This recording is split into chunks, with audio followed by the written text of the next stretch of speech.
Assalamualaikum warahmatullahi wabarakatuh. Selamat datang di channel Kang Slamet. Kali ini Kang Slamet akan menceritakan sebuah kisah yang berjudul Cahyo Turonggo Mayit. Cerita ini ditulis oleh Dioseta. Dan sebelum kita masuk ke ceritanya, buat kalian yang belum subscribe channel ini, tekan tombol subscribe-nya terlebih dahulu dan tekan tombol notifikasinya agar kalian tidak ketinggalan cerita seram lainnya dari Kang Slamet. Gak usah berlama-lama lagi, langsung saja kita masuk ceritanya. Cahyo.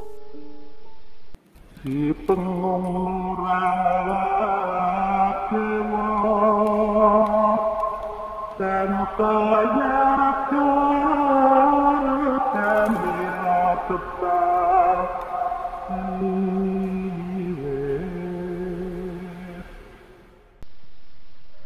Malam itu aku terhenti cukup jauh di hadapan panggung pagelaran ludruk yang terletak di tengah hutan. Suara pementasan sudah tidak lagi meriah. Sebaliknya, hanya ada suara gong yang sesekali dipukul dan suara gamelannya dibunyikan dengan sayu.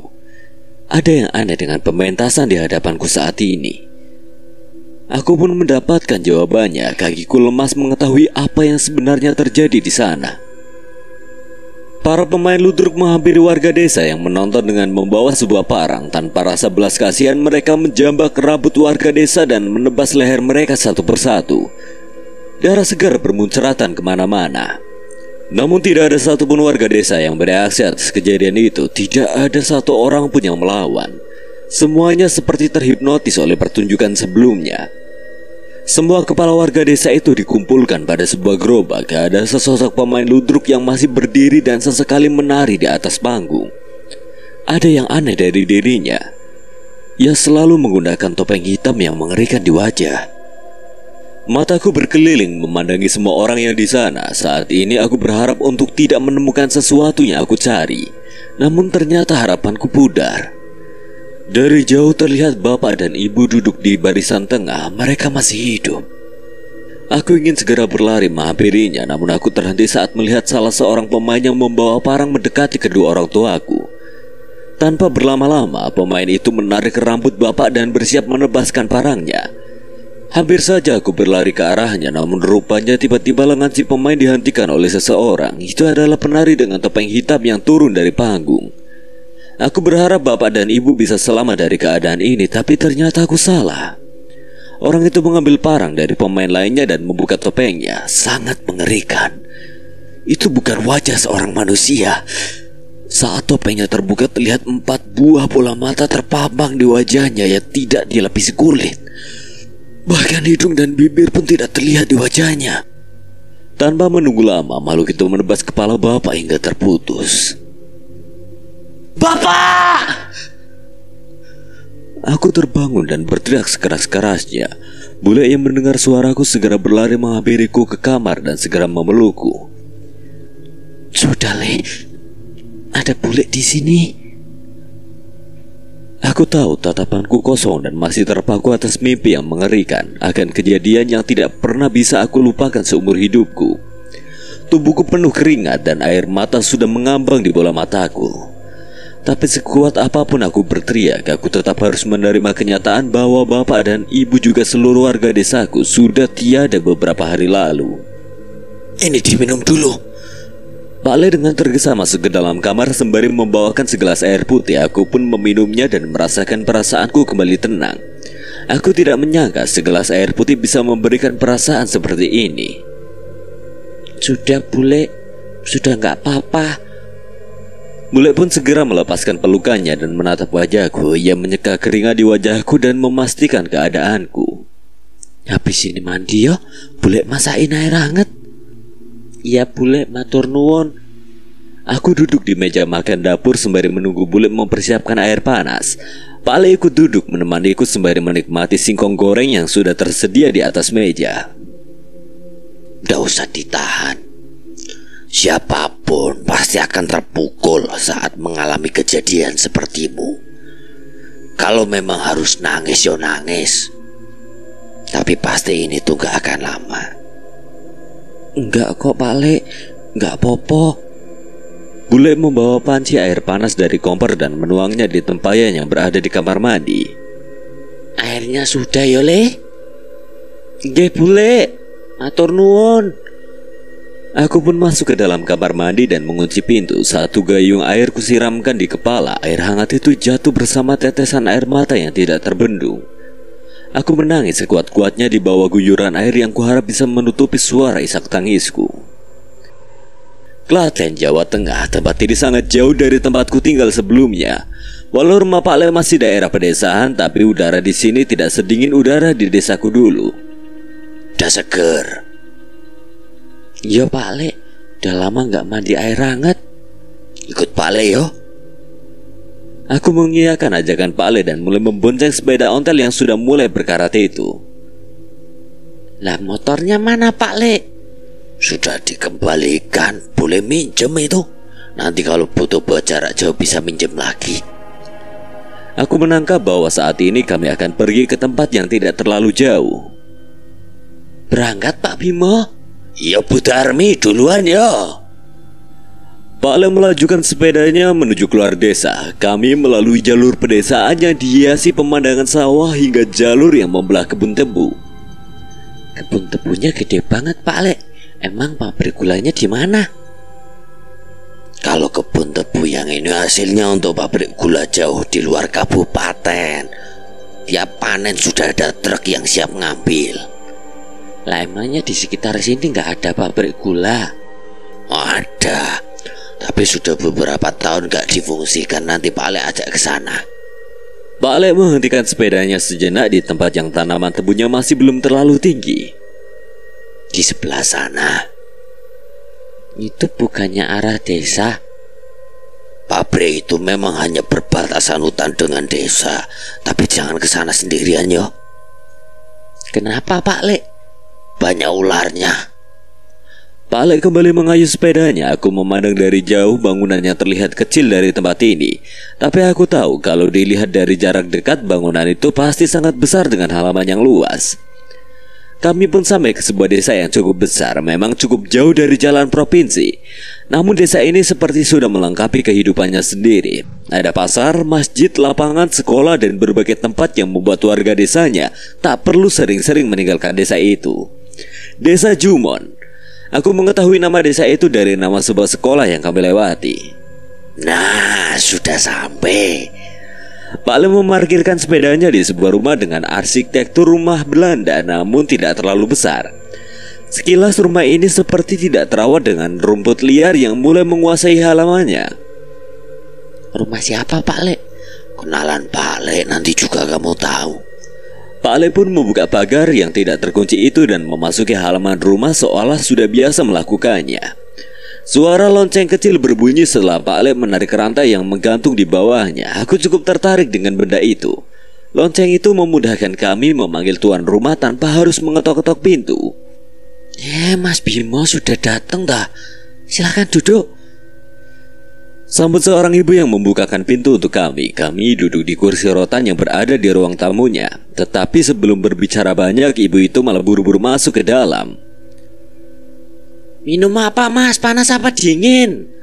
Alah Jeng, ndak usah repot-repot. Sini dulu lo ngobrol. Pak Le meninggalkan tempat duduknya dan berkeliling melihat isi rumah ini seolah ia sudah biasa melakukannya. Masmu sering datang? Datang kok Mas Bimo. Ya tapi terakhir bulan lalu. Sementara Pak Le berkeliling rumah, aku menunggu sendiri di ruang tamu sembari melihat-lihat lukisan dan pajangan yang ada di dinding ruang tamu. Ada sebuah lukisan yang mencolok. Itu adalah lukisan penari kuda lumping yang sedang bereaksi. Gambar itu menunjukkan ketiga penari sedang menaiki kuda lumping dan masing-masing membawa cemeti. Pose mereka menunjukkan betapa gagahnya mereka. Aku mendengar suara sebuah benda yang beradu dengan lantai. Aku menoleh ke arah suara itu dan kaget dengan kemunculan seseorang. Dari arah ke ruang tamu tengah berdiri seorang anak kecil yang mungkin saja seumuran denganku, tapi ada yang berbeda di matanya. Anak itu buta. Siapa? Ia meraba lantai rumah dengan tongkatnya mendekat ke arahku. Aku segera menghampirinya dan membantunya mendekat. Aku Cahyo.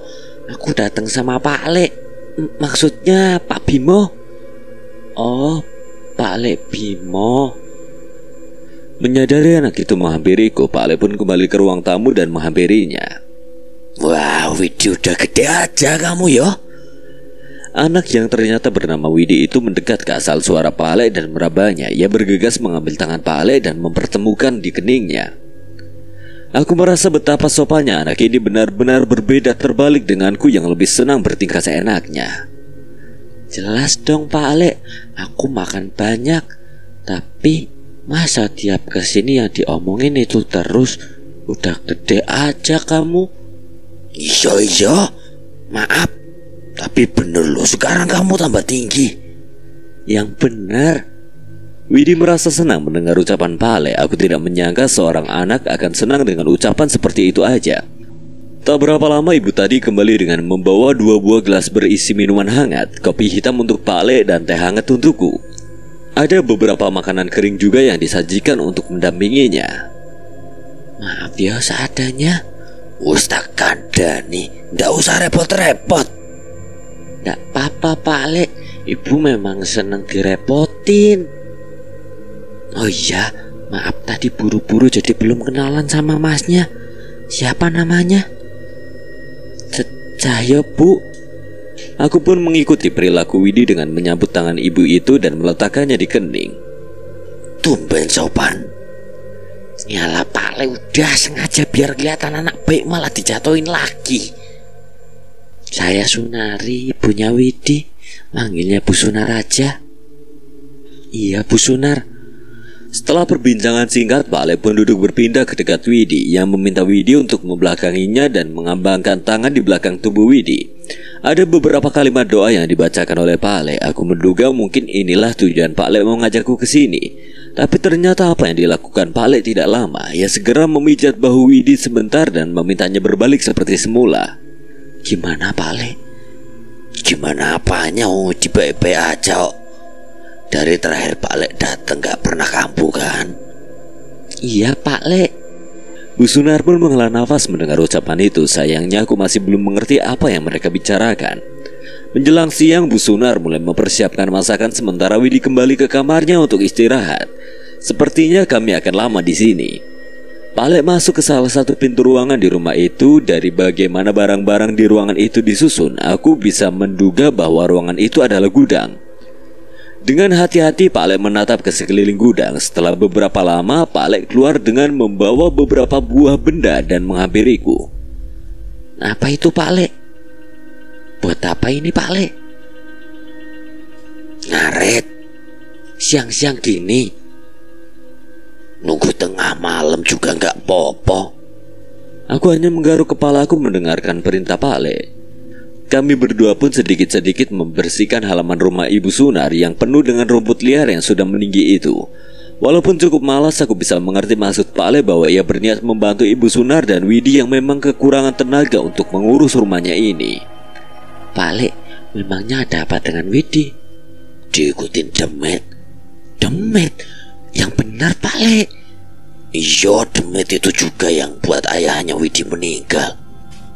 Meninggal gara-gara Demet? Pak Alek menceritakan bahwa ayah Widi adalah seorang seniman yang menguasai berbagai tarian tradisional. Ia cukup terkenal bersama kelompok tari kuda lumping yang ia dirikan bersama teman-temannya. Kalau kamu tahu, permainan kuda lumping itu umumnya melibatkan sosok gaib. Ya kalau itu Cahyo tahu. Nah, dari situlah asal-muasal masalahnya. Pak Alek bercerita bahwa satu ketika ayah Widi diminta mengisi hajatan di salah satu kota kecil di wilayah Pantura. Tanpa curiga mereka sekelompok menerima tawaran itu dan berangkat ke sana. Sesampainya di kota tempat pementasan itu, tiba-tiba kelompok kuda lumping ayah Widi dihadang oleh sekelompok yang menamai kelompoknya Jaran Gupolo. Ternyata mereka adalah kelompok penari kuda lumping yang berasal dari kota itu. Orang-orang itu meminta kelompok ayah Widi untuk pulang, tapi mereka menolak karena harus menjalankan amanah pemilik hajatan. Hampir saja terjadi bentrokan, namun beberapa orang suruhan pemilik hajatan mengetahui dan mengusir orang-orang itu. Orang-orang itu menjelaskan bahwa Jaranan Gupolo adalah kelompok penari di desa itu, tapi pemilik hajatan merasa ada yang tidak beres dengan mereka. Makanya ia memilih untuk tidak menggunakan mereka dan memanggil kelompok kuda lumping ayah Widi. Ayah Widi pun mengerti dan terus mempersiapkan untuk penampilan mereka. Tapi tanpa disangka, pementasan itu adalah sebuah bencana. Mereka yang tadi menghadang kelompok kuda lumping ayah Widi ternyata masih memiliki niat busuk. Pementasan yang seharusnya meriah pun akhirnya menjadi bencana. Setelah beberapa tarian yang berhasil menghibur warga, kelompok Ayah Widi pun memasuki fase mendem. Fase di mana pemain seharusnya dirasuki sosok tak kasat mata dan mempertunjukkan kemampuan yang tidak biasa seperti makan beling dan menginjak bara api. Tapi tidak seperti biasanya, bukan punden yang mereka panggil yang merasuki mereka, melainkan sosok demit santet yang dikirimi oleh kelompok jaranan Gupolo lah yang menguasai mereka. Mereka mengamuk dan menggila di sana. Ayah Widi mengamuk sejadi-jadinya bersama beberapa kawannya. Pawang yang seharusnya menenangkan mereka pun tidak berkutik. Warga berhamburan ketakutan, sementara beberapa anggota keluarga pemilik hajatan juga mengalami kesurupan. Walau begitu, Ayah Widi perlahan masih bisa berusaha menguasai dirinya. Ia menarik satu persatu demit yang merasuki teman-temannya dan yang merasuki keluarga pemilik hajatan hingga merasuki tubuhnya. Usaha Ayah Widi berhasil, tapi ternyata perbuatan itu harus dibayar dengan nyawanya. Saat tubuhnya tak lagi mampu menahan sosok setan di tubuhnya, Ayah Widi berdiri kaku dengan mata yang memutih dan memuntahkan darah. Seolah sedang dipermainkan, alat-alat musik di tempat itu berbunyi sendiri tanpa ada manusia yang menyentuhnya. Ayah Widi menari menggila seperti hewan buas yang sedang mabuk. Ia terjatuh, berdiri lagi dan sesekali melompat membanting dirinya. Hampir di setiap gerakan, darah merah bermunceratan dari mulutnya. Semua itu terjadi dalam sebuah tarian yang tidak akan pernah bisa dilupakan oleh siapapun yang menontonnya. Pada akhirnya, Ayah Widi pun menghembuskan nafas terakhirnya di pementasan itu. Itu benar, Pak Lek? Iya. Sekarang Bu Sunar dan Widi harus bertahan hidup dengan kondisi seperti ini. Lalu hubungannya sama demit yang mengikuti Widi? Bale bercerita lagi bahwa setelah pementasan, teman-teman kelompok Ayah Widi mendatangi sanggar kelompok jaranan Gupolo. Bersamaan anggota keluarga pemilik hajatan dan mereka mendapati pemandangan yang mengerikan. Sanggar itu dipenuhi jasad 5 orang anggota utama jaranan Gupolo. Mereka mati bergelimpangan di salah satu ruangan masih dengan sesaji dan tungku kemenyan di tengah-tengah mereka. Ternyata mereka pun dijebak oleh sosok yang memberi ilmu itu. Rupanya sebelumnya ada seseorang yang menawarkan kepada kelompok jaranan Gupolo untuk membalas dendam, yang memberikan ilmu santet kembang mendem pada mereka untuk dikirim ke hajatan itu. Sayangnya mereka tidak sadar bahwa nyawa perapalnya lah yang harus menjadi bayaran atas ilmu itu. Karena mati dengan tidak tenang, sosok kelompok jaranan Gupolo pun berubah menjadi setan gentayangan. Mereka mengincar kelompok Ayah Widi sampai ke keluarganya. Kini yang tersisa dari mereka hanya Widi dan ibunya. Cerita Pak Ale benar-benar membuatku terdiam. Ternyata Widi juga memiliki kisah kelam tentang ayahnya. Berarti demit yang mengikuti Widi adalah roh gentayangan dari kelompok jaranan Gupolo. Benar. Paling nggak bisa ngusir mereka supaya nggak balik lagi. Ini lagi balik coba. Aku semakin mengerti maksud Pale. Entah mengapa setelah mendengar cerita tentang Ayah Widi tadi, memotong rumput yang sedari tadi terasa berat kini terasa sangat ringan. Pale, Cahyo, pakai repot-repot motongin rumput lagi. Gak apa-apa kok Widi, mumpung kami lagi di sini sekalian aja. Matur nuwun ya, kalian baik banget sama kami. Sekali saat aku menoleh ke arahnya, terkadang aku seringkali ingin bertanya kepada Tuhan, mengapa orang sesopan dan sebaik Widi harus menerima takdir seperti ini. Tuh, Panjul di luar, lemparin batu. Udah kepalanya gede, buta lagi. Tiba-tiba segerombolan anak melewati depan rumah Widi dan melempar kerikil ke arahnya. Aku tidak bisa berkata-kata melihat kejadian itu. Ngapain kalian? Balik tiba-tiba muncul dari rerumputan yang tinggi mengagetkan anak-anak itu. Anak-anak itu kaget hingga terjatuh melihat kemunculan Pale yang tengah membawa arit. Pemandangan itu sontak membuat mereka berlarian meninggalkan tempat ini. Awas kalian kalau berani ganggu Widi lagi. Setelah kejadian itu, Widi kembali berdiri dari kursinya dan kembali masuk ke rumah dengan wajah yang sayu. Sementara itu, aku dan Pale sudah selesai memotong rumput dan mengumpulkannya untuk segera dibakar. Kami memutuskan untuk masuk ke rumah sebentar untuk beristirahat. Widi dilempari batu lagi, Bu. Aku mendengar suara Widi tengah mengadu pada ibunya, tapi suara itu lebih seperti suara tangisan. Sudah ndak popo, di rumah saja lebih aman.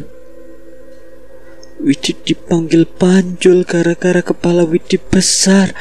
Widi dikatain buta. Suara isak tangis terdengar dari Widi yang segera mendapat pelukan dari ibunya. Aku tak tahan mendengar tangisan Widi dan menghampirinya. Panjul, itu panggilan bagus kok. Kalau kamu gak mau, biar aku saja yang dipanggil Panjul. Ia melepaskan pelukan ibunya dan menoleh ke arahku. Besok kalau mereka manggil kamu Panjul, biar aku yang maju. Biar aku yang bilang aku yang bernama Panjul. Kalian mau apa? Widi mengusap air matanya. Walaupun tidak bisa melihat ekspresiku, ia terlihat tersenyum mendengar gaya bicaraku. Suwun ya Cahyo. Ya wes Panjul, nang bantu Bu Sunar nyiapin piring sana. Alah Pak Lek, kok pakai ikut-ikutan? Ndak mau nyobain nasi soto buatannya Bu Sunar. Enggak gitu, mau. Siang itu aku makan begitu lahap. Setelah begitu lelah membersihkan halaman dari rumput liar, Pak Lek masih belum menyentuh piringnya dan hanya terus menatapku. Kenapa Pak Lek? Sotonya enak tahu. Pak Lek tersenyum sembari menghela nafas. Akhirnya kamu bisa makan dengan lahap juga yo. Benar juga ucapan Pak Lek. Sudah beberapa hari ini aku tidak bernafsu makan setelah kejadian yang menimpa orang tua dan seluruh warga desaku. Baru inilah aku bisa makan sedikmat ini. Memangnya sebelumnya Cahyo kenapa Mas? Yo nggak beda jauh keluarga Cahyo. Keluarga saya nggak jago masak Bu. Jadi sering nggak nafsu makan. Masakan Bu Sunar ini enak banget. Aku memotong perkataan Pak Lek. Aku tidak ingin kisah tentangku malah semakin membuat Widi dan ibunya kepikiran. Beruntung Pak Lek mengerti maksudku dan melanjutkan menghabiskan makanan di meja. Cahyo temenin main yuk. Aku melihat Widi sejenak dan penasaran dengan permainan apa yang kami akan mainkan. Pak Lek, aku mau main sama Widi dulu ya. Aku pun menuntun Widi yang berjalan dengan tongkatnya. Ia mengarah ke perkebunan jati di belakang rumah. Kita main sama siapa aja? Berdua aja? Enggak Cahyo, sama teman-temanku. Tak berselang lama tiba-tiba ada dua orang anak menghampiri kami berdua. Satu anak perempuan dan satu anak laki-laki. Nah itu datang. Seorang anak perempuan dengan rambut berkepang menghampiri kami dan memperkenalkan diri kepadaku. Temennya Widya, aku Suti. Aku Muhrin. Aku Cahyo, baru kenal juga sama Widi. Kedua teman Widi terlihat normal, tidak seperti Widi yang tidak bisa melihat. Aku cukup senang. Ternyata selain anak-anak nakal tadi, Widi memiliki teman-teman yang mau bermain dengannya. Kita main apa? Itu? Murid menunjuk ke setumpuk benda berbentuk kuda dan beberapa cemeti. Kuda lumping? Iya. Terus mainnya gimana? Kita main perang-perangan kan. Kuda lumping itu menggambarkan perang dan perjuangan pejuang zaman dulu. Aku mengerti dengan ucapan Suti. Sepertinya ini akan menarik. Layaknya permainan kuda lumping dalam pementasan. Kami menaiki kuda buatan itu dan saling mengejar satu sama lain. Cemeti pun sesekali kami pukulkan ke tanah sembari sesekali bersembunyi di balik pohon jati. Kejar Murin, jangan sampai dia kabur. Lari, pasukan musuh datang. Kami benar-benar menikmati permainan ini. Sudah lama sejak terakhir kali aku merasakan perasaan seseru ini. Bahkan tanpa terasa matahari sudah mulai terbenam dan pemandangan di sekitarku sudah semakin gelap. Sudah malam, kita pulang yuk. Mendengar ucapanku, tiba-tiba mereka berhenti dan menatapku dengan tajam. Senyuman mereka hilang begitu saja. Pulang? Ini baru aja mulai Cahyo. Lagi seru-serunya. Aku mengernyitkan dahi. Apakah memang mereka terbiasa bermain sampai semalam ini?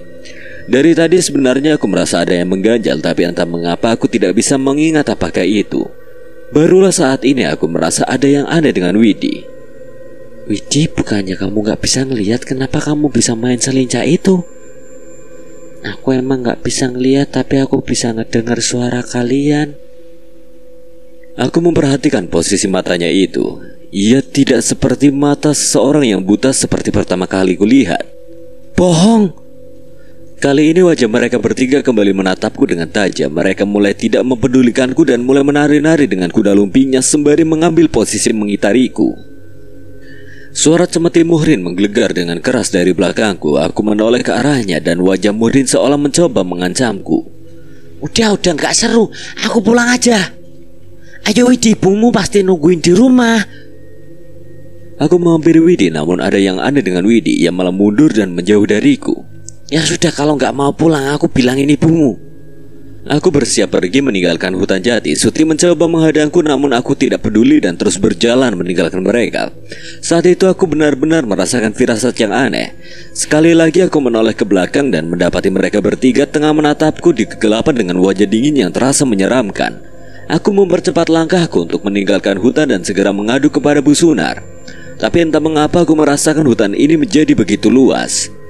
Aku merasa sudah berjalan dengan cukup jauh, tapi rumah Widi sama sekali belum kelihatan dari sini. Walau begitu aku terus melangkah. Aku sangat tahu bahwa ini adalah arah yang benar. Apakah aku tersesat? Langkahku terhenti saat napasku mulai tidak beraturan. Bukan hanya karena berjalan cukup jauh, tapi juga karena rasa takut yang mulai menyelimutiku. Dari jauh terdengar suara semetik kuda lumping seperti saat kami bermain tadi. Suara itu bergantian dengan suara langkah yang mendekat. Mungkinkah itu adalah suara dari Widi dan yang lainnya? Lari. Mengapa aku harus lari? Firasatku mengatakan aku harus berlari sejauh mungkin dari suara itu. Aku pun bingung, namun aku memilih untuk tetap menjauh. Tapi langkahku terhenti saat melihat ada seseorang di hadapanku. Itu Suti. Suti, rumah Widi ke arah sana kan? Tapi saat Suti menoleh, aku terhenti. Ada apa dengan wajah Suti? Tidak seperti tadi, sekarang terlihat sangat pucat. Bibirnya menghitam, pipinya dihiasi bekas luka yang membusuk. Suti? Aku terjatuh terduduk di tanah melihat wujud Suti itu. Sebaliknya, ia tersenyum saat mendapati kedatanganku.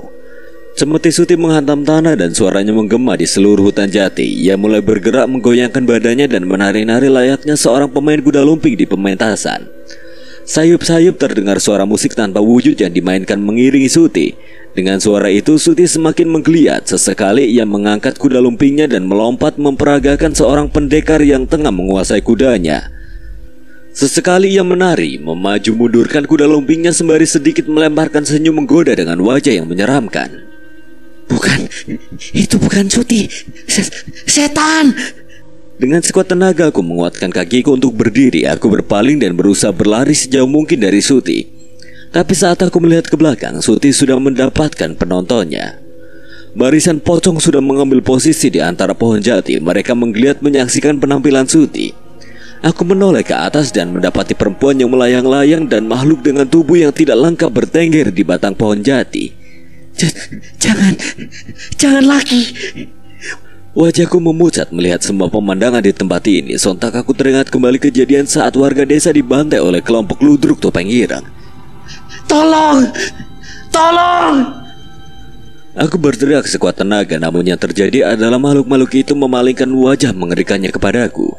Di hadapanku saat ini tengah melayang sosok perempuan yang terbang terbalik dengan rambut panjang yang berjatuhan dan wajah yang penuh bekas luka yang berdarah. Tidak, jangan kesini. Terdengar lagi suara cemeti dari arah Suti. Makhluk itu pun menoleh dan mendapati suara Adam Muhrin dan juga Widi yang ikut menari bersama Suti. Setan-setan itu pun kembali mengalihkan perhatiannya ke arah mereka. Gila, semua ini apa? Kenapa aku bisa berada di tengah-tengah mereka semua? Cayo! Samar-samar aku mendengar suara Pale. Pale? Di mana Pale? Kamu di mana? Pale nggak bisa nemuin kamu. Hutan jati Pale. Harusnya nggak jauh di belakang rumah Widi. Tapi saya sudah mau pulang sejak tadi tapi nggak sampai-sampai. Terdengar suara Pale yang tengah menghela nafas. Samar-samar aku mendengar suara langkah kaki di dekatku, tapi aku tak mampu menemukannya. Dia di sini Pale, tapi kita nggak bisa ke sana. Terdengar suara Widi yang sepertinya bersama dengan Pale. Suara Widi?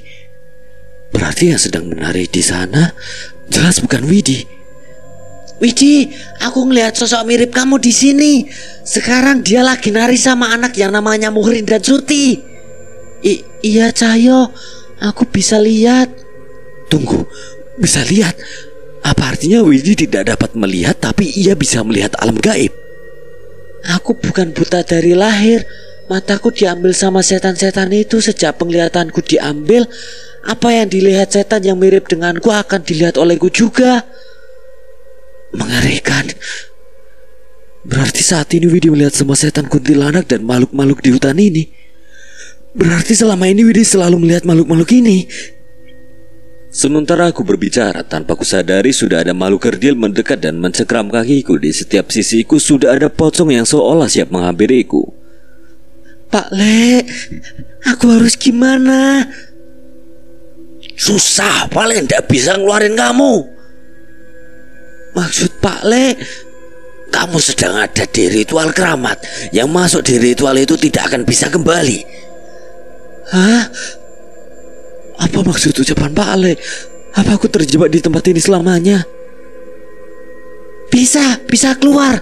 Dulu aku pernah kejebak di sana juga. Bagaimana cara kamu keluar? Aku nggak inget. Aku lupa semua kejadian saat berada di sana. Terus aku harus gimana? Cari cahaya, pasti ada, pasti ketemu. Kamu harus cari sendiri. Aku berlari menjauh dari setan-setan itu. Namun sialnya di sisi lain setan lain sudah bersiap mendekat ke arahku. Ada suara doa terdengar di telingaku. Itu adalah suara Pak Le. Sepertinya ia sedang berusaha untuk melindungiku. Tapi sepertinya itu bukan jalan keluar. Malam semakin larut dengan bulan purnama yang memerah. Belum pernah aku melihat bulan purnama semerah ini. Di tengah rasa takutku, aku pun melihat sekeliling tempat ini dan mencoba mencari jalan. Aku tidak boleh mati. Kalimat itu akan aku sematkan terpatri di dalam pikiranku. Bagaimanapun aku harus keluar dari situasi ini, walaupun harus membubarkan pertunjukan ini. Tunggu, membubarkan pertunjukan? Jangan-jangan ini adalah caraku agar bisa keluar dari alam ini. Aku mencoba mendekat ke arah Suti, Muhrin, dan makhluk yang mirip dengan Widi itu. Kini wajah mereka sama-sama mengerikan. Aku menggenggam sebuah batu yang cukup besar dan bersiap melemparkannya ke salah satu dari mereka. Tapi seketika wajah setan-setan di hutan itu menatapku dengan geram. Saat itu aku melihat satu buah cemeti dan kuda lumping yang tergeletak di tanah. Itu adalah peralatan yang kumainkan tadi. Atau mungkin bukan membubarkan. Aku mengambil kuda lumping di tanah itu dan menaikinya. Sebuah cemeti ku genggam di tanganku seperti saat kumainkan tadi. Atau mungkin memang harus ikut dalam permainan ini. Suara cemeti menggema ke seluruh hutan jati. Kali ini suara itu berasal dariku. Ketiga pemain itu pun terhenti sejenak dan menoleh ke arahku. Aku pun mengikuti irama dan mengikuti beberapa gerakan mereka seperti yang kulihat tadi. Aku menari sebisanya tanpa mempedulikan apakah aku pantas untuk ditonton. Tapi saat itu pandangan setan-setan itu terhadapku berubah. Mereka tidak lagi memandangku dengan mata yang mengancam. Mereka tidak lagi mencoba mencelakaiku. Aku menahan rasa takutku saat bermain bersandingan dengan Suti, Muhrin, dan setan Widi. Dengan hati-hati aku mencoba mengikuti iramanya. Tanpa sadar ternyata aku menikmatinya. Jul, Panjul, bangun! Terdengar suara Pak Le bersama tetesan air yang membasahi wajahku. Pak Le. Aku membuka mata dan mendapati langit sudah terang bersama pohon jati yang menjulang tinggi di hadapanku. Nah benar, dipanggil Cahyo gak bangun, dipanggil Panjul baru bangun. Mulai sekarang kamu tak panggil Panjul aja. Ya ampun Pak Le, ditolongin dulu, kenapa? Lah kamu yang mau tiduran di hutan sendiri, kok minta tolongnya ke Pak Le? Ucap Pak Le yang segera meninggalkanku dan kembali ke rumah Widi. Ya, rumah Widi terlihat dari sini. Jaraknya hanya beberapa puluh meter. Terus yang semalam itu apa? Aku mimpi. Enggak, bukan mimpi. Aku terkaget dengan suara di belakangku. Itu Widi. Ia duduk dengan tenang di sana. Ya ampun Widi, ngagetin aja. Maaf Cahyo. Ia pun berusaha berdiri dengan tongkatnya. Aku mengikutinya sembari berjalan perlahan ke rumah. Itu ritual Turonggo Mayit, terjadi setiap beberapa tahun sekali. Aku nggak nyangka kamu sampai terjebak di sana. Turonggo Mayit? Iya, pementasan gaib untuk menunggu hutan. Aku merinding mendengar ucapan Widi. Aku menoleh ke belakang dan memperhatikan hutan jati yang misterius itu. Sebenarnya hutan itu tidak terlalu besar, tapi mengapa bisa sampai ada makhluk sebanyak itu? Ya wis, maaf ngerepotin ya Widi. Ayo cepat ke rumah, mau mandi sama balas ngerjain Pak Le dulu. Seenaknya aja, aku lagi susah malah ditinggal gitu aja. Jangan gitu Cahyo. Palek lu yang semalaman nunggu di hutan dan gak berhenti-henti baca doa sampai kamu muncul di sini. Yang benar. Benar, aku saksinya walaupun tidak melihat langsung. Iya aku ngerti kok. Kami sampai di rumah dan mendapati Pak Ale tengah tertidur di amben yang ada di teras rumah. Aku melihat wajahnya yang kelelahan, sepertinya aku bersalah, sudah berprasangka tidak baik sama Pak Ale. Panjul. Aku kira Pak Ale memanggilku, tapi ternyata ia sedang mengigau di dalam tidurnya. Sepertinya ia benar-benar lelah. Panjul, bersihin kandang kambingnya yang benar. Jangan sampai Pak Ale ikat di pohon pisang. Mendengar igauan itu, mataku melotot ke arah Pak Ale yang tertidur. Spontan aku mencopot sandalku dan melemparkannya ke arah Pak Ale yang masih tertidur. Kabur cepat. Nekat kamu ya Cahyo. Aku mengunci pintu rapat-rapat dan menutup gorden. Pak Ale pun terbangun dan menyadari sandalku sudah ada di wajahnya. Panjul! Setelah kejadian hilangnya aku di hutan jati, aku dan Pak Ale berpamitan untuk pulang kembali ke desa. Kami pulang hanya sebentar, sekedar untuk setor muka ke bule sekaligus mengambil beberapa peralatan yang dibutuhkan Pak Ale. Pak Ale menggoes sepedanya melintasi ladang tebu lagi. Saat itu aku benar-benar memikirkan keadaan Widi. Apa Widi sudah benar-benar gak apa-apa? Menurutmu gimana? Semalam aku dengar penglihatan Widi diambil oleh setan. Jadi ia melihat semua yang dilihat setan itu. Itu jelas ngeri Pak Ale. Nah itu tahu. Mendengar jawaban itu, aku pun mencubit Pak Ale yang berada di hadapanku. Sayangnya hal itu segera aku sesali karena setelahnya Pak Ale menghukumku dengan bertukar posisi. Kini aku harus mengayuh sepeda sembari memboncengkan bapak-bapak di belakangku. Udah dong Pak Ale, capek. Terus biar kapok kamu.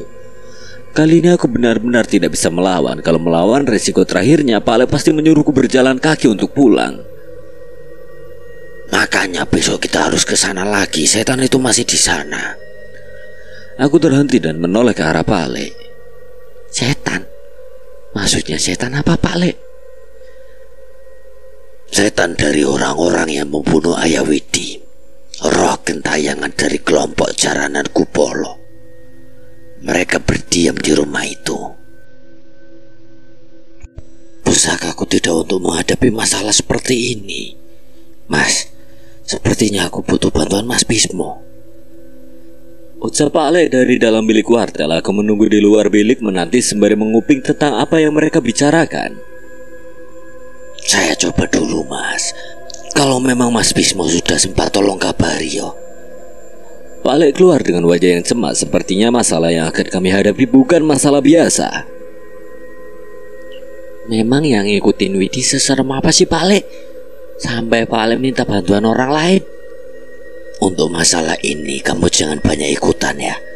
Pak Ale sendiri belum yakin bisa menghadapi mereka secara langsung. Aku mengangguk. Secara aku juga sebenarnya sangat malas berurusan dengan sosok-sosok seperti itu. Aku sudah bersiap, begitu sudah ada tanda-tanda kemunculan sosok gaib, aku akan kabur sejauh mungkin. Kali ini Pak Ale memang terlihat cemas, bahkan saat kami makan pun Pak Ale tidak terlalu banyak bicara dan lebih banyak melamun. Memangnya resiko terparahnya kalau Bapak gagal apa toh Pak? Kita bisa nggak ketemu mereka lagi? Bule tertegun. Aku pun berhenti mengunyah mendengar jawaban Pak Ale barusan. Sudah jelas maksudnya bahwa jika Pak Ale gagal, Bu Sunar dan Widi tidak akan selamat. Setelah makan, aku menghabiskan waktuku di teras sembari memikirkan perkataan Pak Ale tadi. Baru saja aku mengenal Widi, tapi kalau sampai kami gagal, apakah itu artinya aku tidak akan bisa bertemu dengannya lagi? Panjul, ngapain malam-malam nongkrong di luar? Janjian sama demit mana? Seorang anak di desa yang seumuran denganku lewat depan rumah dan menyapaku dengan ledekan. Sarmi namanya. Lah ini udah datang, jadi nggak ada yang aku tunggu lagi deh. Asem bisa saja menjawabnya. Ya wes duluan yo. Nggak mampir. Kapan-kapan aja kalau kamu udah mandi. Kali ini aku tidak membalasnya dan membalasnya hanya dengan lambaian tangan. Aku ingin masuk ke dalam rumah, namun aku merasa ada yang janggal dari ucapan Sarmin tadi. Dengan cepat aku berbalik dan segera menyusulnya. Kok kamu nyebut Panjul? Siapa yang ngasih tahu? Alah, palekmu itu loh, pas ke sekolah tadi minta nama di seragammu ditulis Panjul. Kreatif emang. Asem, dasar Pale. Ucapku yang segera meninggalkan Sarmin. Dengan cepat aku berlari menuju halaman belakang tempat Pale biasa menghabiskan malamnya sebelum tidur. Protes, pokoknya aku ingin protes. Ini namanya pembunuhan karakter dalam rumah tangga. Ada sebuah pendopo di halaman belakang. Tempat itu berbatasan dengan hutan kecil yang entah menyambung kemana. Aku melihat Pale sedang duduk bersila di pendopo itu tanpa bergerak sedikit pun. Ada sebuah tungku berisi kemenyannya dibakar dan ada segelas air yang ditutup dengan kitab di hadapannya. Aku mendekat, namun tidak ada respon dari Pale. Matanya benar-benar tertutup tanpa ada sedikit pun kedipan. Walaupun aku menggerakkan tanganku beberapa kali di hadapan matanya, Pale tetap tidak bergerak. Tak jauh dari tempat kami aku menemukan tempat dengan beberapa ilalang yang cukup tinggi. Seketika instingku berpacu membuatku ingin mengambilnya dan mencoba menggunakannya untuk menggelitik hidung Pale. Namun saat berada di tengah ilalang itu, tiba-tiba aku merasakan hal yang aneh. Aku yakin tidak ada orang lain selain aku dan Pale, tapi entah mengapa aku merasakan ada sosok yang memperhatikanku dengan tajam. Aku mencoba tidak mempedulikannya dan tetap memetik sehelai rumput liar yang panjang. Tapi setelahnya seketika juga bulu kuduku berdiri. Terdengar suara tak jauh dari tempatku berdiri saat ini. Suara itu seperti suara manusia atau hewan yang melintas di antara kumpulan ilalang ini. Aku merasa semakin takut dan ingin buru-buru segera kembali ke tempat Pale. Tapi sesuatu menghadangku. Ada bayangan putih melayang-layang menyerupai manusia. Ia menghadangku sebelum sempat mendekat ke arah Pale yang tengah tertidur. Aku berteriak berharap Pale terbangun dan mendengarkanku. Sayangnya aku tidak melihat sedikit pun gerakan dari dirinya. Pale, tolong Pale, ada setan. Terdengar suara mengerikan dari sosok yang melayang-layang itu. Sontak wajahku pucat dan terjatuh di antara ilalang-ilalang. Ampun, saya nggak niat ngapa-ngapain. Tinggalkan kepalamu. Mendengar perkataan itu aku semakin lemah. Sosok itu benar-benar mengincar kepalaku. Jangan, kepala saya cuma satu. Kalau kepala ayam masih sisa satu di dapur. Mendengar ucapanku seketika sosok itu mendekat dan terlihat begitu besar tepat di depan mataku.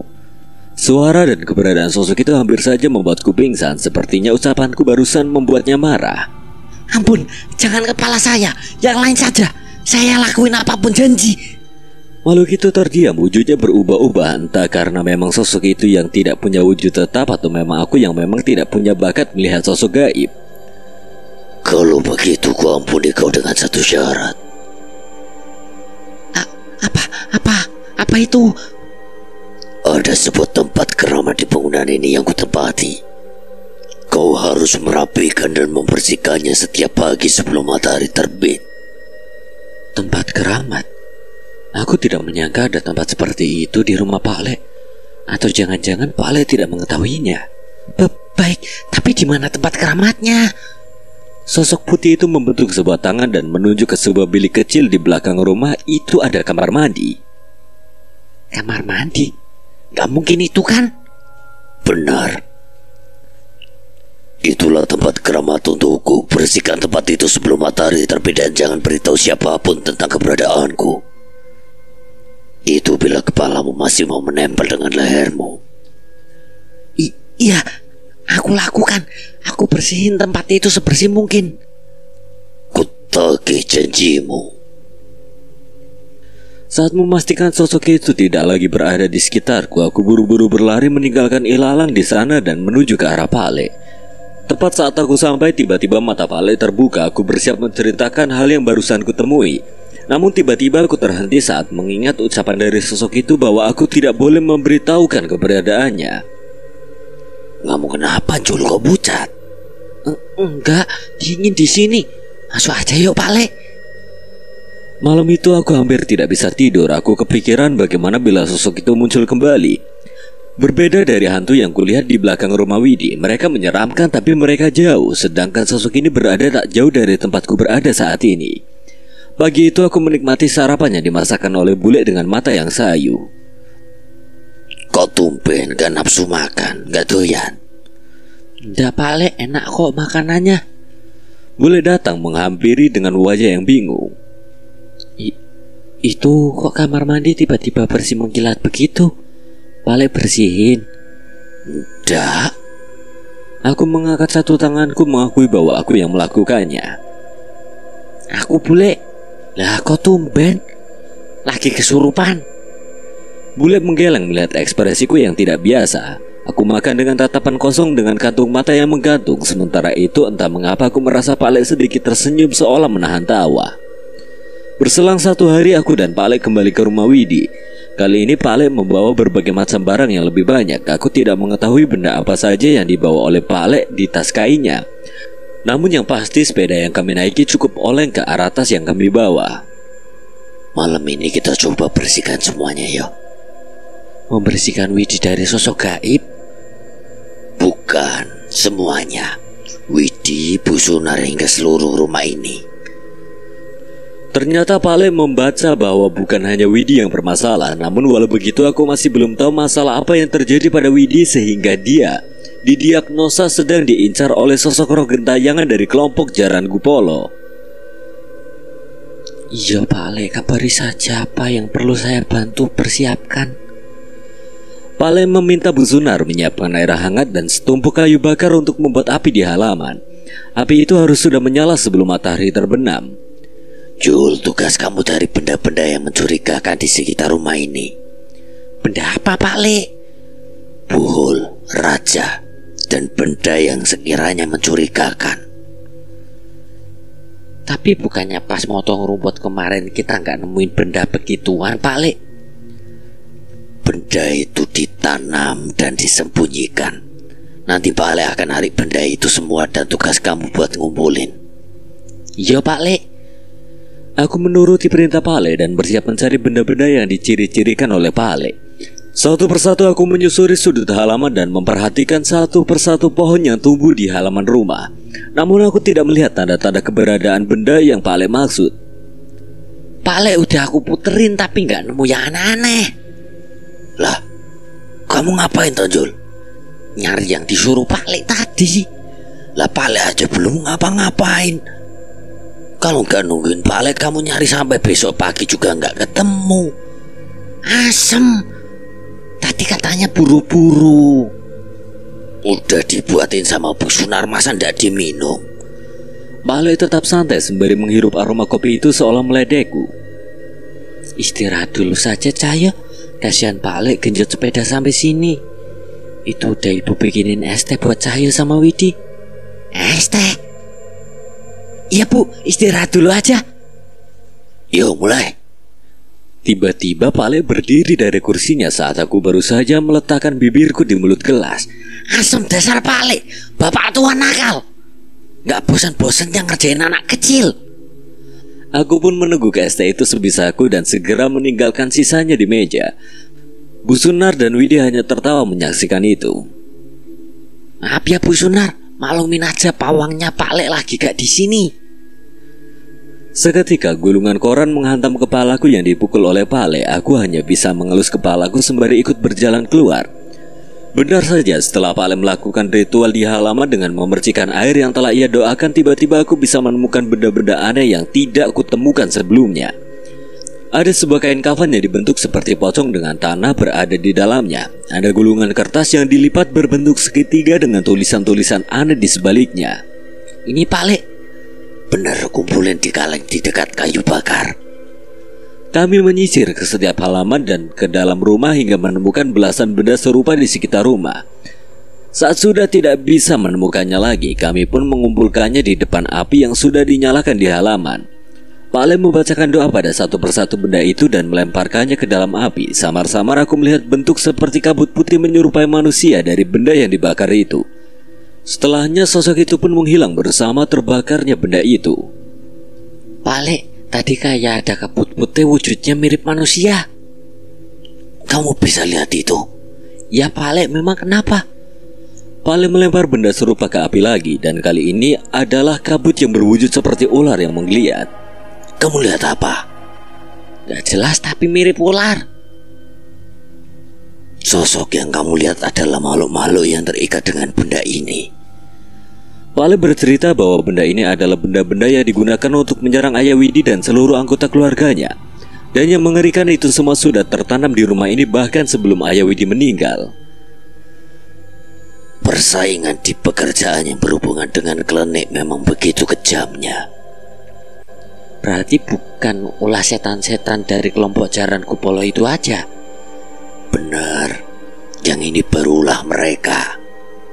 Pale melemparkan beberapa bungkusan kain berwarna hitam ke api hingga beberapa sosok seperti meronta-ronta di dalam api. Sosoknya terlihat buas dan hampir tidak berbentuk manusia atau hewan. Itu apa Pak Le? Serem. Kamu bisa ngeliat itu juga? Bisa? Emang aneh Pak Le?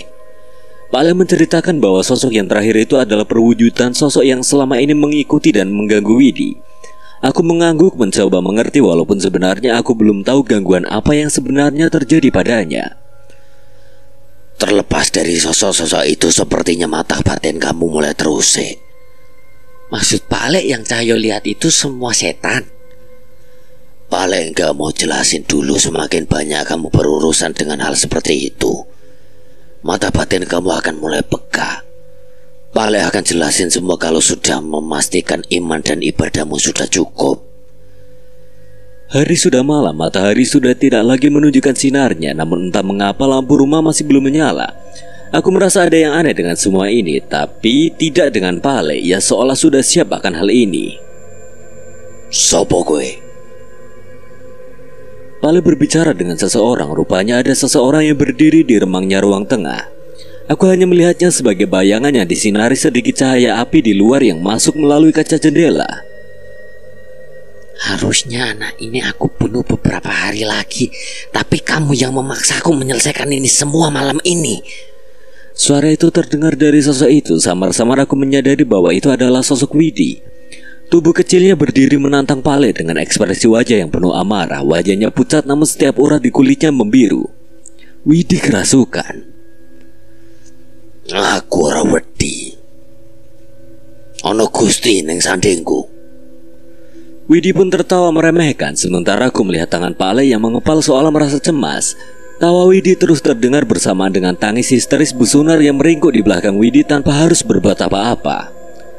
Wesley, sadar. Jangan kalah dengan setan itu.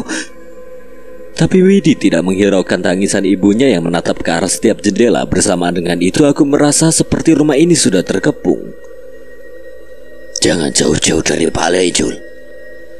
Aku pun mendekat dan menggenggam baju Pale. Bukan tanpa alasan aku saat ini seperti diawasi oleh sosok-sosok yang tidak dapat ku ketahui. Sampai aku menatap ke salah satu jendela. Saat itu juga wajahku pucat dan tubuhku lemas. Ada sosok makhluk yang menatap kami dari luar jendela. Makhluk dengan wajah yang penuh bolongan dan membusuk tertutup kain kafan mengawasi kami dari setiap jendela. Pocong. Pale mengangguk sembari menelan ludah. Sosok pocong yang kulihat saat ini benar-benar berbeda dengan saat aku tersesat di alam gaib beberapa hari lalu. Kali ini makhluk itu memiliki fisik yang mengerikan dan seolah berniat jahat. Pale tidak tinggal diam. Ia membacakan lantunan ayat-ayat suci sembari mengeluarkan sebuah benda, korek api gas dengan ukiran aksara Jawa di wadahnya. Korek itu menyala dengan cahaya orange memenuhi seluruh rumah. Kini aku bisa melihat lebih baik sosok Widi yang kerasukan dan Bu Sunar yang akhirnya berlari dari tempatnya menuju ke belakang Pale bersamaku. Tapi tidak hanya itu saja. Cahaya api itu juga memperhatikan sosok-sosok yang tak kasat mata yang berada di rumah ini. Mulai dari cahaya putih yang berterbangan hingga telapak kaki tanpa tubuh. Namun aku tahu bahwa sosok itu hanyalah penunggu rumah yang tidak ikut campur dengan urusan setan itu. Semakin terang nyala api dari korek Pale, makhluk di tubuh Widi pun merasa tersiksa. Setan-setan yang mengawasi di luar rumah pun merasa gelisah dan memilih untuk mundur. Geni kui tidak bisa menyelamatkanmu. Malam ini akan jadi penentuan siapa yang akan bertahan antara aku atau ilmumu. Setelah mengucapkan kalimat itu, Widi pun terjatuh lemas. Aku menyaksikan roh di dalam Widi tidak pergi. Dan sebaliknya ada asap hitam yang merasuk ke dalam tubuhnya. Aku mencoba menyalakan lampu namun tidak ada yang bisa menyala. Sebaliknya hujan mulai turun membasahi tanah dan mematikan api yang ada di halaman. Petir menyambar dan cahayanya menunjukkan kepada kami tentang keberadaan pocong yang mengawasi kami di halaman. Jangan gentar, mereka tidak akan berani masuk. Entah mengapa Pak Ale bisa seyakin itu. Ia seperti sudah mempersiapkan sesuatu yang membuat makhluk seperti pocong di luar rumah tidak mampu mendekat ke dalam rumah. Bu Sunar bawa kemari air hangat yang saya minta tadi, bersama baskom dan kain untuk membasuh. Panjul, ambil tambah bambu dan bawa tas Pak Ale ke sini. Aku mengikuti arahan Bu Sunar untuk mencari tampah di dapur dan mengambil tas Pak Ale.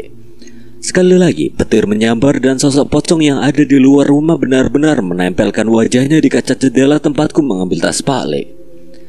Aku hampir terjatuh, namun dari situ aku sadar bahwa ucapan Pak Ale benar, makhluk itu tidak akan sembarangan masuk ke tempat ini.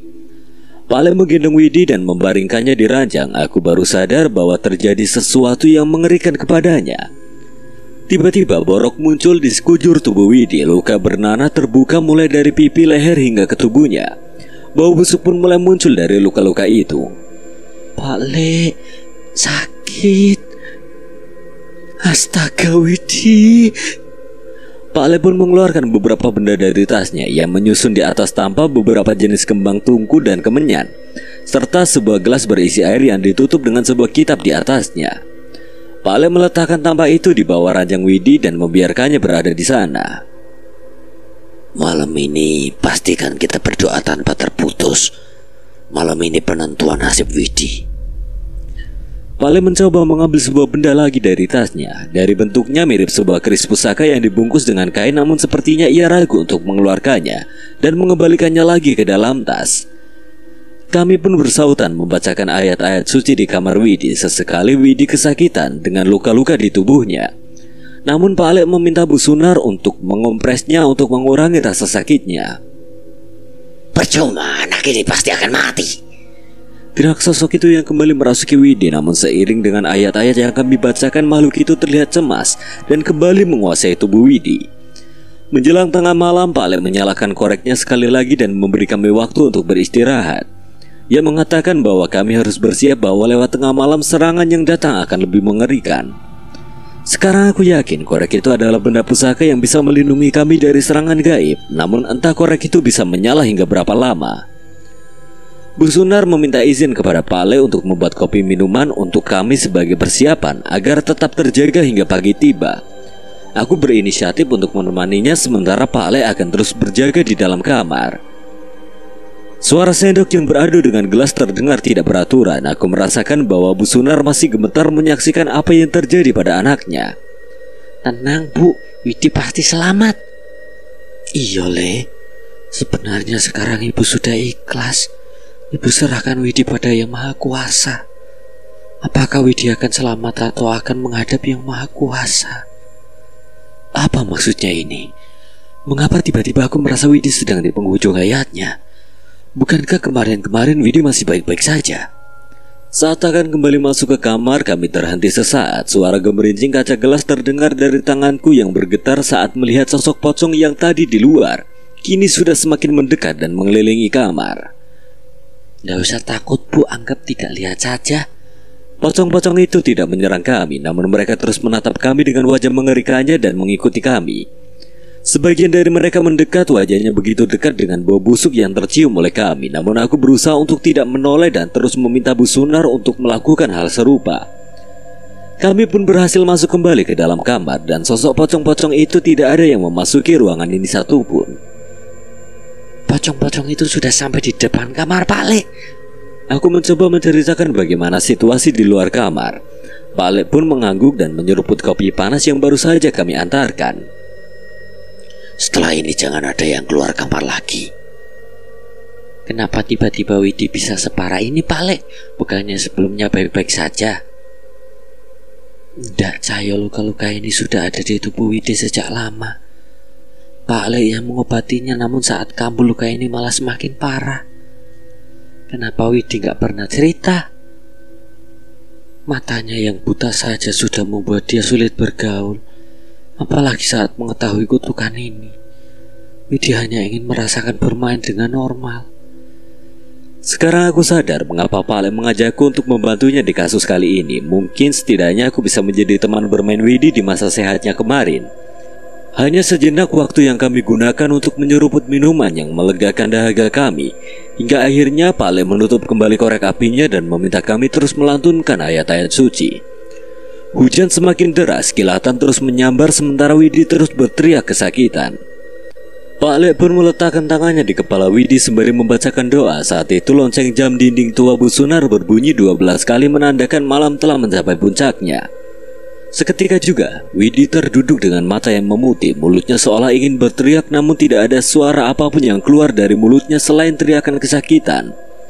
Namun lambat laun, suara itu berubah menjadi kata-kata dengan suara yang berbeda dari suara Widi. Wanita sundal, kau senangkan kalau aku mati. Kau bebas dan bisa menikah dengan penjaga kebun juragan itu. Wajah Bu Sunar terlihat pucat, dia sama sekali tidak menyangka kata-kata itu terucap dari mulut Widi. Ndak, ibu ndak ada hubungan apa-apa dengan dia, Widi. Jangan bohong, semua orang sudah mengetahui kelakuan Inamu. Widi terus mencecar ibunya. Pak Ale tidak tinggal diam dan kembali mencengkram kepala Widi. Jangan berpengaruh, itu bukan Widi. Kau masih berani hidup setelah seluruh warga desa dan orang tuamu mati. Saat itu semua ingatan tentang bagaimana kedua orang tuaku mati teringat dengan jelas di kepalaku. Kau melihat semuanya, tapi kau tidak menolong mereka dan hanya melarikan diri. Kau yang menyebabkan mereka mati. Aku gemetar tak mampu lagi mengucapkan alunan ayat-ayat suci dari mulutku. Makhluk itu pun tertawa kegirangan. Namun Pak Ale tetap bertahan. Ia tak hentinya membaca doa-doa sembari mencengkram kepala Widi. Dan kamu menyelamatkan sebanyak apapun orang tidak akan mengubah kenyataan bahwa kau akan membunuh anakmu sendiri. Makhluk itu berbicara sambil menoleh ke arah Pak Ale. Aku pun tertegun mendengar perkataan setan itu. Pak Ale terguncang, doanya hampir terhenti. Namun aku mengingat kembali semua kejadian di desaku dan memastikan bahwa semua yang dikatakan oleh setan itu adalah dusta. Tepat saat Pak Ale terhenti dengan doa-doanya, setan itu mulai mencengkram tangan Pak Ale. Namun aku segera menyautnya dengan ayat-ayat suci yang tadi sempat terputus. Aku menutup mata, tak peduli dengan apapun yang setan itu lakukan dan katakan. Aku hanya terus mengulang ayat-ayat itu dan meresapinya. Suara teriakan Widi terdengar semakin dekat ke arahku. Namun aku tidak peduli dan tidak berniat untuk membuka mataku. Aku pasrahkan pada Tuhan akan apa yang terjadi padaku malam ini. Tapi setelah beberapa saat aku mulai mendengar suara Pak Ale kembali membacakan doa dan suara Bu Sunar yang kembali membacakan ayat-ayat yang sama denganku. Mereka sudah memantapkan jiwanya kembali. Bodoh, kalian bodoh. Kalian hanya makhluk lemah. Widi berteriak kesetanan dengan ekspresi kesakitan. Aku membuka mataku saat mendengar Pak Ale mengeraskan doanya. Dan ketika tubuh Widi kaku, ia mengikat tangan Widi dengan sebuah kain. Widi meronta. Sekali lagi korek pusaka Pak Ale terbuka. Pak Ale menatap wajah Widi melalui api yang menyala di korek itu. Ia menggenggam tangan yang terikat dan membakar kain itu dengan apinya. Kanti kuasane sang kuoso. Kini iki bakal ngecolake kekuatan olo ing awak iki. Widi berteriak dengan keras berkali-kali. Pak Ale berusaha menahan tubuh Widi agar tidak melukai dirinya sendiri. Sampai akhirnya Widi terkulai lemas dan aku melihat sesuatu keluar dari tubuh Widi. Ada 3 sosok hitam membentuk tubuh manusia dengan pakaian seragam pemain kuda lumping. Tubuhnya menyatu dengan kuda lumping yang seharusnya di dalam kuasanya. Tidak hanya itu, leher mereka terikat oleh sosok hitam lainnya. Aku bisa memastikan sosok itu bukan berbentuk manusia maupun binatang. Makhluk itu masih terlihat tersiksa dengan semua doa-doa yang tak henti melantun dari tubuh kami. Kutinggalkan bocah itu, tapi tumbal yang lain tetap akan kuambil. Sosok itu menghilang seketika dari pandangan kami. Bersamaan dengan hujan mulai berhenti perlahan dan keadaan mulai tenang. Nah, bangun nak. Bu Sunar segera menghampiri tubuh Widi. Aku juga mendekat penasaran dengan keadaannya. Sayangnya tidak ada respon dari tubuh Widi. Lukanya penuh nanah dan darah segar mengalir dari beberapa lukanya. Tidak ada nafas yang terlihat dari gerakan tubuhnya. Bu Sunar menangis sejadi-jadinya sementara aku terpatung tak tahu harus berbuat apa.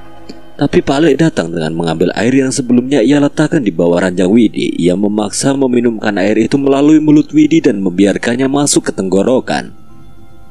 Ia mengulangnya beberapa kali hingga air itu benar-benar masuk ke dalam tubuhnya.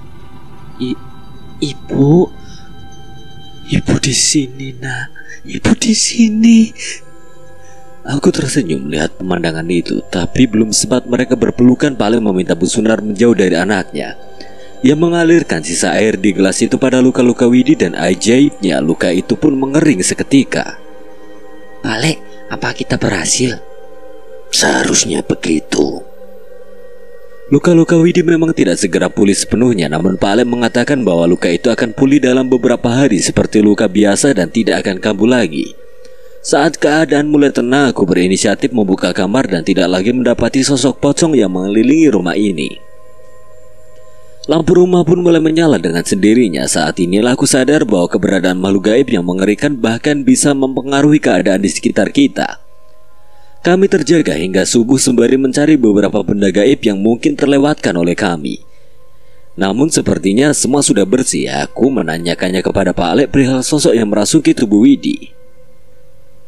Kelompok Jaran Kupolo itu adalah mereka. Mereka diperbudak oleh setan yang mereka manfaatkan sebelumnya. Aku mulai menyadari rupanya yang kami hadapi bukan sekedar roh gentayangan atau roh pada umumnya. Sosok yang kami hadapi adalah setan atau mungkin siluman yang mampu memperbudak manusia yang semasa hidupnya bersekutu dengannya. Pak Ale, terus yang setan itu maksud tentang tumbal lainnya itu apa? Itu juga yang harus Pak Ale cari tahu. Sepertinya tugas Pak Ale belum selesai.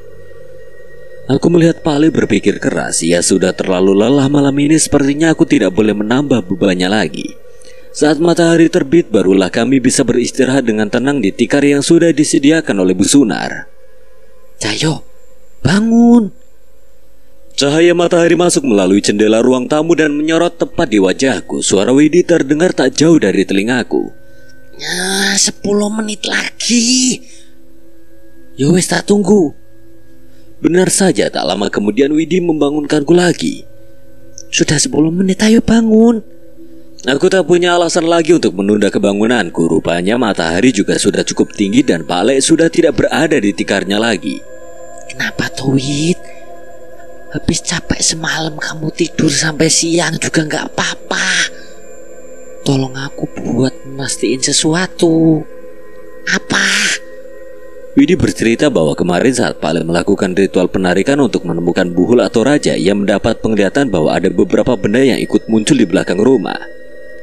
Bantu aku mastiin ke sana ya. Kebun Jati. Widi mengangguk. Aku cukup ragu, tapi hari masih siang sehingga tidak ada alasan untuk aku menolak permintaannya. Widi pun meminta aku menuntun ke belakang rumah dan berjalan memasuki kebun jati. Ia memberi petunjuk mengenai sepasang jati yang berdekatan dan setelahnya ada tanah yang cukup lapang tanpa ditanami jati.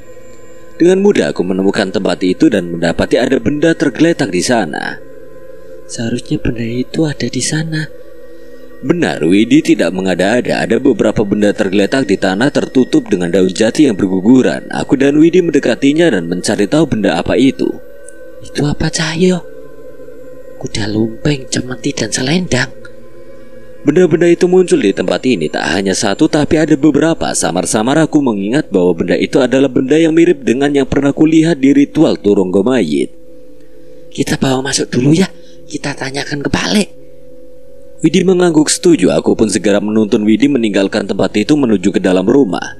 Dalam langkahku aku terganggu. Aku menoleh ke belakang sejenak dan samar-samar melihat kabut putih yang memperhatikanku dari belakang. Namun penglihatanku itu menghilang begitu saja. Kami menunggu sesaat sampai Pak Ale kembali dengan membawa nasi bungkus untuk makan kami berempat. Bu Sunar merasa tidak enak, tapi menurut Pak Ale kesembuhan Widi harus dirayakan. Kami pun menikmati makanan itu dengan begitu lahap. Awalnya Widi makan dengan berhati-hati, namun semakin lama ia meletakkan sendoknya dan memakan nasi itu dengan tangannya. Tenaganya sudah benar-benar pulih. Enak, Le. Enak, Bu. Sudah lama gak makan seenak ini. Aku dan Pak Ale pun tersenyum melihat pemandangan itu. Setelah selesai makan, aku menceritakan tentang benda yang kami temukan di hutan jati kepada Pak Ale. Ia segera memeriksa benda itu dan tidak menemukan keanehan. Walaupun ini muncul dari alam yang pernah Cahyo datangi, tetap saja benda ini hanya benda biasa. Gak ada yang aneh-aneh dari benda ini, Pak Le. Gak harus dibakar. Tidak usah. Widi pun memutuskan untuk menyimpan benda itu. Entah mengapa ia merasa benda itu mengingatkan dirinya akan keberadaan ayahnya, dan Pak Alek pun mengizinkannya. Tanpa kami sadari, langit kembali menyambut petang. Aku dan Pak Alek berniat untuk kembali pulang setelah mandi membersihkan diri. Namun saat tengah bersiap, kami mendengar suara yang cukup aneh. Suara itu berasal dari arah tengah desa. Ada hajatan.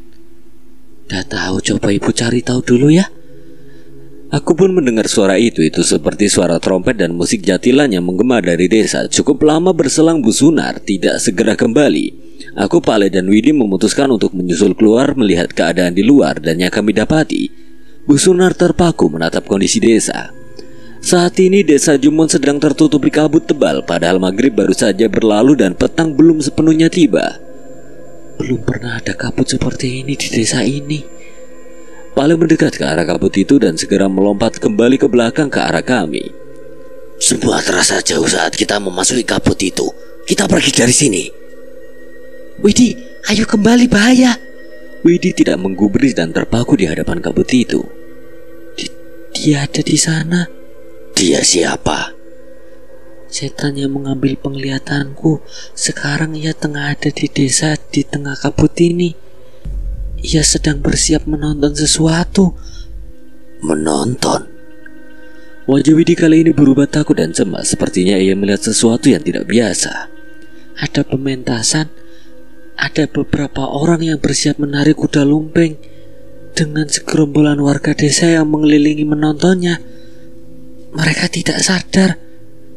Mendengar ucapan itu, Pale menjadi cemas. Yang mengambil posisi duduk bersila sembari membacakan sebuah mantra. Panjun, jagain Pak Ale dulu. Aku tidak mengerti dan hanya mendekat ke arah Pak Ale. Pak Ale hanya bisa terdiam tanpa bergerak dalam tubuh bersila. Namun saat mantranya selesai, tiba-tiba aku melihat ada sesuatu seperti bayangan putih yang meninggalkan tubuh Pak Ale. Tunggu, aku seperti mengenal sosok itu. Saya Pak Ale, kenapa? Tidak apa-apa aku, Bu. Tenang aja, percayain sama Pak Ale. Setelah beberapa saat, tiba-tiba aku melihat bayangan putih itu kembali merasuk dalam tubuh Pale. Ia pun segera berdiri dengan wajah cemas. Ini yang mereka maksud, tidak cuma Widi. Mereka juga mengincar warga desa untuk menjadi tumbal mereka. Siapa, Pale? Ngomongnya yang jelas. Kelompok Jaran Kupolo. Setan yang tadi? Bukan. Mereka anggota yang tersisa. Mereka harus mencari tumbal pengganti agar bisa terus hidup dan tidak diperbudak oleh setan yang mereka sembah. Ucapan Pale jelas saja membuat kami semua cemas. Pale segera meminta kami kembali ke rumah secepat mungkin untuk mencari tempat yang aman. Namun di tengah jalan aku teringat hal penting yang membuatku kesal. Aku menatap Pale dengan tatapan curiga. Ternyata bayangan putih yang keluar dari tubuh Pale tadi mirip dengan sosok yang menyuruhku membersihkan kamar mandi setiap subuh. Sepertinya Pale sudah berhasil mengerjaiku.